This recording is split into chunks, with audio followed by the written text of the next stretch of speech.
All right, so let's dive right in. We're tackling something today, something pretty big. Tom Homan, he might be back in the game. A major role in U.S. immigration policy. We're back in the game, yeah. If Trump wins a second term. And they're calling him the border czar. Border czar, huh? Which, Homan's a figure, well, let's just say he's known to stir up strong opinions on both sides. Definitely. Especially given his history. His track record? Yeah, his track record with ICE, Immigration and Customs Enforcement during the previous Trump administration. Right. But what's interesting is that Homan's, career, it actually goes back way further than that. Oh, for sure. We're talking over 30 years in law enforcement. Wow. Serving under 6 presidents. No kidding. He started out as a police officer, then moved to the Border Patrol, and then eventually kind of climbed the ranks at ICE. So he's not like some newcomer to the scene, right? He didn't just show up with Trump. Yeah. No, not at all. He's been in the thick of it, deeply involved in immigration enforcement for decades. Yeah. Even under presidents with, more moderate approaches. Like way before this whole tough on immigration thing became, Exactly. And it's actually under Obama that ICE saw those record numbers of deportations. Really? Yeah. And at that time, Homan was the executive associate director for enforcement and removal operations. So he was already a key player back then. Oh, absolutely. And yet he became this staunch supporter of Trump's even stricter policies. It's like he wasn't tough enough already. Well, his argument was that Trump took the shackles off ICE. Meaning? Giving agents broader arrest authority, basically saying they could go after more people. Wow, that's a pretty stark contrast. It is. Being so heavily involved in deportations under one president, then praising another for essentially ramping things up even more. It really says a lot about where Homan stands. On immigration enforcement. Yeah. Absolutely. And that stance, well, it was put on full display when he was acting IC director. From 2017 to 2018, right? Yep. He was often the face of Trump's, whole immigration crackdown. Right. Frequently defending the administration's policies, even the most controversial ones. And that brings us to, well, we can't talk about Homan without talking about it. The family separation policy. Yeah. I mean, we all remember those images, right? And it's just heartbreaking. Over 1,400 children still separated from their families as of April 2024. It's a tragedy. And this policy, which Homan helped architect, it left a dark mark on his legacy. Undeniably. It's worth clarifying here, though. ICE and Border Patrol, two different things. Oh, right. I mean, they both deal with immigration. But separate roles, separate jurisdictions. Yeah. ICE focuses on interior enforcement. Think, workplace raids, detention, deportations. Got it. Well, Border Patrol handles security at the actual borders. Okay. So the family separation policy, that stemmed from this zero-tolerance approach at the border. Where adults crossing illegally, they got prosecuted. And that's what led to the separation of families. Okay, so Homan, he was head of ICE, not Border Patrol, but he was still involved. Very much so. Yeah. A key player in shaping and defending that zero-tolerance policy. With all its, devastating consequences. Precisely. And now, with this potential, what are they calling it, border czar role? Right. His influence, it would actually span both agencies. Whoa. We're talking oversight of the northern and southern borders, maritime and aviation security, and deportations, too. All without needing Senate confirmation, right? Exactly. That's a lot of power in one person's hands, especially given, his track record. It's definitely raising eyebrows. And his recent statements, they're not exactly helping, at that conference back in July. Oh, right.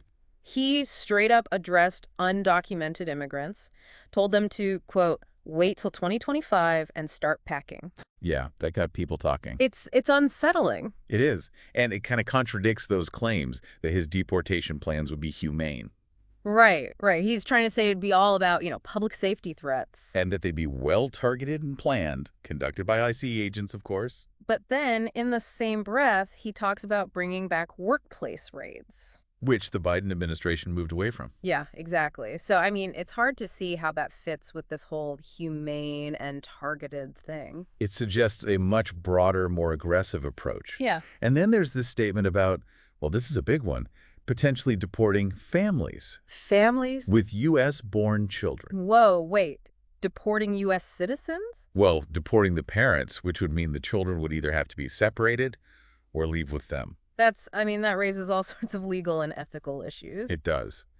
It's essentially saying that being born in the U.S. It wouldn't automatically protect you from deportation if your parents are undocumented. That's a huge escalation. It is. And it underscores just how significant Homan's return could be. This isn't just about one person's opinions anymore. We're talking concrete policy changes with potentially massive consequences. Yeah, this is something we need to keep a very close eye on. It really does, highlight just how much things could change. With U.S. immigration policy. Yeah. And it's not just about deportations either, right? Yeah. I mean, Homan's views, they go beyond that To other areas. to other areas like border security. Right, and he's been very vocal about wanting to do this thing, designate Mexican cartels. As terrorist organizations. Exactly. He blames them for the whole fentanyl crisis. Yeah. And he even said under Trump they'll be wiped off the face of the earth. That's strong stuff. It is, right. Yeah. Makes you wonder, how far would he actually go? Yeah, I mean, what would that even look like in practice? Right. It's a complicated issue. It is designating cartels as terrorist organizations. Right. I mean, that could open the door to military action or other really aggressive tactics. And that would have huge implications. Domestically and internationally. Oh, yeah, for sure. It's not something you just do lightly. No, definitely not. Mm. And I'm sure we'd see pushback from a lot of different groups. Both here in the U.S. and in other countries. Absolutely. But it does tell you something about Homan's approach, doesn't it? It does. It's all about enforcement and security. Above all else. And his critics would say that that comes at a cost. A human cost. Right. They point to his role in the family separation policy As evidence. as evidence that he's willing to prioritize enforcement even if it means causing a lot of suffering. And they worry that if he gets back into a position of power. We'll see more of the same. Yeah, it's a legitimate concern for sure, given his history. It's tricky, though, right? Because he tries to present himself as having a humane approach. While also supporting these policies that have caused so much pain, how do you square that circle? Right. It's like he's saying being tough is actually the most compassionate thing in the long run. If you prioritize deporting the so-called public safety threats, then everyone's safer. Including immigrants. Yeah, that's the argument. But his critics, obviously, they don't buy it. They don't. They say his definition of a public safety threat is way too broad. And that his policies will end up targeting people who aren't actually dangerous. Vulnerable populations. Exactly. And this isn't just an academic debate, No, it's not. This is about real people's lives. Millions of them. And Homan's potential return. Well, it's got people fired up on both sides. Oh, yeah, it's become a very divisive issue. And his appointment has just intensified that. For sure, immigrant rights groups, they're already gearing up for a fight. They're expecting to have to push back hard. If these policies are implemented. So where does all this leave us? I mean, for the future of U.S. immigration policy, if Trump wins and Homan takes on this border czar role, what can we realistically expect? Well, based on what we know about Homan, his past actions, his recent statements, it seems pretty likely that we'd see a big shift. Towards stricter enforcements. Much stricter. Like more deportations or return to workplace raids, even possibly a revival of the family separation policy. It's all on the table. He hasn't ruled anything out. Wow. Homan's made it clear he's willing to use whatever tools he has to get what he wants. Which is a secure border. Right, even if those tools are seen by many as inhumane and counterproductive. His supporters would say he's just doing what needs to be done. To protect the country. It sounds like we're headed for a clash of ideologies. We are when it comes to immigration. There's fundamental disagreement about what good border security looks like and what role compassion should play. And those disagreements, they're only going to get more heated if Homan gets the authority to put his vision into practice. This is definitely a situation we all need to pay close attention to. The stakes are incredibly high and the potential consequences are huge. So as we kind of wrap up here, our deep dive into Tom Homan, and his potential role if Trump gets a second term. Right. What's the big takeaway here? What do you think our listeners really need to keep in mind going forward? I think the biggest thing to remember is that Homan's appointment, it's not just about him as a person. Yeah. It's not just about one position. It really symbolizes this much bigger debate about where we're going with immigration policy in this country. And that debate's not going away anytime soon. No, it's only going to get more intense in the coming years. Yeah.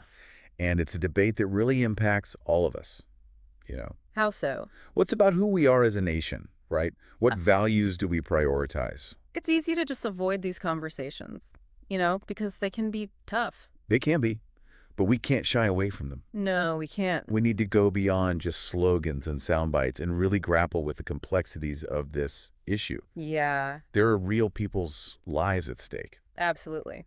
So Tom Homan's potential return to a position of power, it brings up this really crucial question. What's that? What role should enforcement play in immigration policy, Yeah. and at what cost? At what human cost? That's a question we all need to wrestle with. We do. There are no easy answers. And there are valid concerns on all sides. For sure. But it's a conversation we need to have. Absolutely a conversation we can't afford to ignore. Well said. Well, thank you for joining us for this deep dive. It's been a fascinating look at a topic that's sure to stay in the headlines. My pleasure. And to our listener, we encourage you to keep learning. Keep asking those tough questions and form your own informed opinions. There's always more to discover, and your perspective matters. It really does. Thanks for listening.